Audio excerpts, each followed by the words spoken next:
Okay, so I just spent about 15 minutes trying to get the sound correct in this thing. Testing. I was using this thing, using my Rode microphones, but I kept buzzing. So if anybody has an idea of what causes buzzing, I'd appreciate it. But anyways, in today's video, we're going to talk about how low heart rate training is the worst thing on the planet. Stay tuned.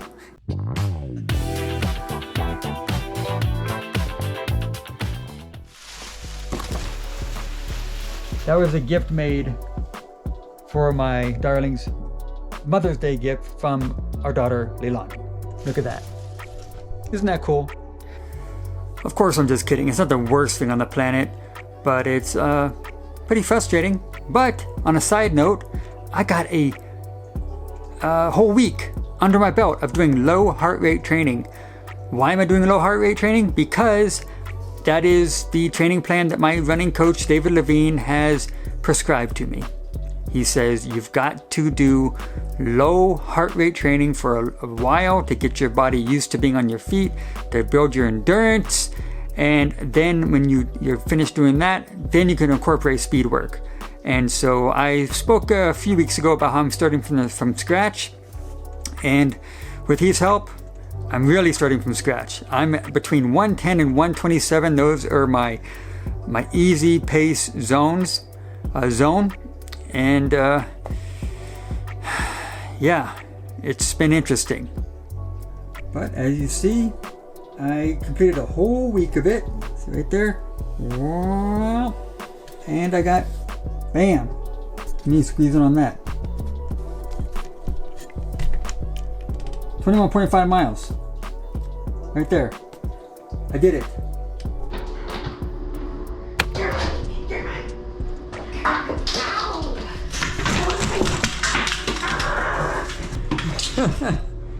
I got you. You can't hide under there forever. You can't hide under there forever. I love you. Ready? 1, 2, 3. It is Wednesday. I'm about to go do a little quick 5K with my homeboy Karma, my furry homeboy Karma. But today's different. I spoke to Coach David today, and he instructed me to stay within low heart rate aerobic zone.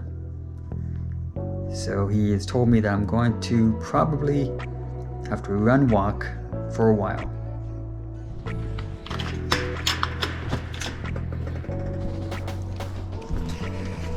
So normally I put my camera that I'm using here on my run at 60 frames per second because I want to get some slow motion footage. But I'm going to go so slow today, but I don't think it's even going to be possible to slow it down anymore than I'm going to be doing.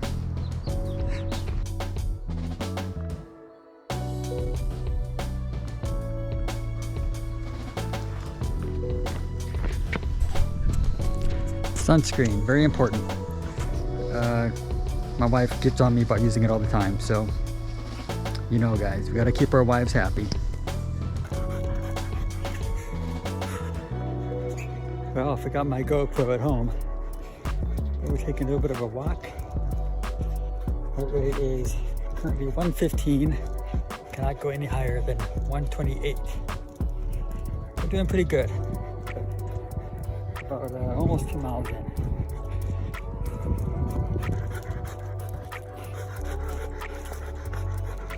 Poor guy. He's not used to this kind of heat, but he did good. I'm proud of him. He's only a few feet away from a nice room temperature bowl of water. Because I hear cold water for dogs isn't good. So even though low heart rate training isn't exactly very popular amongst many people in the running community, I am doing it. I don't care what you guys say, I'm doing it. One of the reasons was, well, actually not one of the reasons, I got many reasons, but I got the chance to talk with Bart Yasso last Friday on my Instagram live show that I do every Friday. Still like in awe of that. But during the conversation, he said this. So volume is important, especially when you start the training, to build more of a base and to not worry about speed. You know, really do the miles. And then once you get strong from doing those miles, that's when you can then get to the track and then get faster and hone in on that speed. But base, what we call base training, which is just miles done at a slower pace, but a lot of them, really is beneficial. It really teaches your legs what it's in store for, to be out there for 2 hours and 59 minutes for this person. You know, and it's really essential, and it's one of the things that people got away from. But I think people, you know, they do their easy runs too quickly, and they don't take time to build up a base before you really start a training program. So any, you know, marathon program that's 14 weeks or 16 weeks, before you start that 14, 16 week cycle, that's when you need to build the base, and then you can really handle the program and go for that sub 3 hours or whatever that ultimate goal is. Wow, so that's exactly what Coach David is telling you to do now. He's saying, you're going to curse me out because for the next few weeks, you're going to be going so slow. Yes. And that's what I'm doing. I'm like, I feel like I might as well just walk. Running slower will make you faster. I know it's counterintuitive. I know it's hard to explain to a new runner, but it absolutely is true. David is spot on. So if he prescribes low heart rate training, building your endurance, then I'm going with it. I mean, he cannot steer you wrong. He's the mayor of running, for goodness sake. So let's take a look at my numbers recently, and I'm gonna give you a little bit of my frustrations of going, what I've been. So let's go through my numbers, and I'm gonna show you a bit of what my frustrations have been this past week doing low heart rate training. Let's take yesterday, for example. I did an easy 60 minutes, and throughout the whole thing was up and down. I mean, you'll see the spikes here, but it didn't take until about mile 3 until I finally got my heart rate under control. I think I'm finally learning how to like step, or like how to move. Like, okay, I'm going for a while, I'll go too fast, go too slow, and then after a while I find like a little cadence, like a rhythm to keeping within the zone and not going too high. I never go too low, but that doesn't happen very much. Yeah, but not going too high. So yeah, it took me until like mile 3 until I finally got into my groove, and I was able to stay with it. I think I was an average of like 122 beats per minute for the last mile and a half, whatever that was. So that was like a huge victory for me. So I want to know, have you experienced the same thing when you first started low heart rate training? Were you just like all over the place, spikes in the numbers, and having to walk, having to run, having to stop me? Stop, but it's interesting. It's definitely interesting. And Coach David said, I'm going to hate him, and I have full permission to just hate him. Which I don't understand how I can't hate him. He's such a nice guy. But yeah, I'm learning as I go here. I'm having fun. I don't know. In the next video, I'm going to talk about what my next big goal is. I'm going to talk about my plan, because I'm trying to qualify for Boston in 2023 at the LA Marathon. That is my goal. And so in the next video, you don't want to miss it. I'm going to talk about what my actual plan is for that. So stay tuned.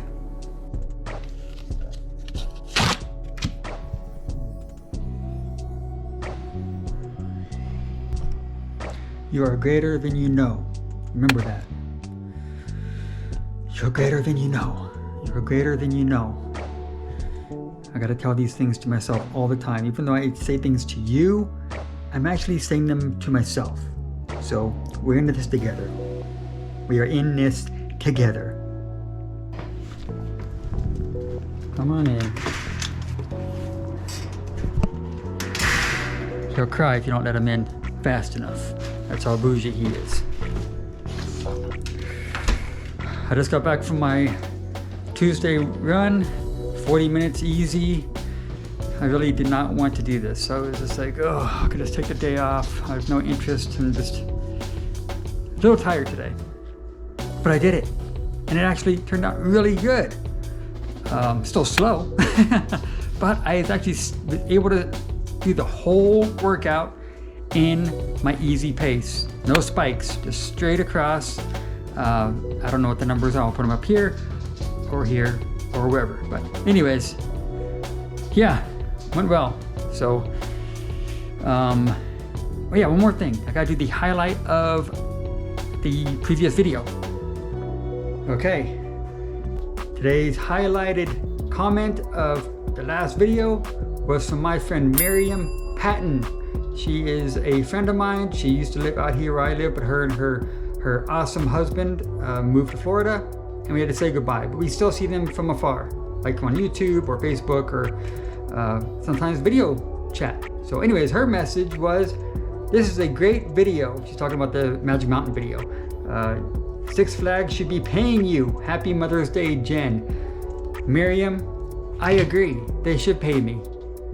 But I'm not sure I do enough Magic Mountain videos for them to get their money's worth. So, and plus I don't like roller coasters, so I'd never be there. So yeah, I don't know if I'd be a very wise investment for them. But thanks for the comment, and thanks for watching, and thank you for the Mother's Day wishes to Jen. We had a wonderful day. I don't know if you could tell, I'm still a little sunburnt and peeling, and yeah. But anyways, back to today's video. This is May, so in about 10 months, I'm gonna be qualifying for Boston. I know I am. If I don't, I'm gonna be very close to it. So I'm trusting the process. And whew, man, is it tough? Yeah, it's not easy. But I'm gonna keep with it. And I'm gonna keep finding my groove. Just like anything else, like in life. Like right now, I'm just now into this whole being my own boss thing. I quit my job about a month ago, trying to figure out this whole thing, and I'm still trying to find my groove. Same thing as in low heart rate training. I'm gonna find my groove. So I keep at it, be persistent, trust the process, and it's gonna happen. So that's that. I am Anthony, reminding you to keep running for your best life. Testing, testing, testing, testing, testing, testing.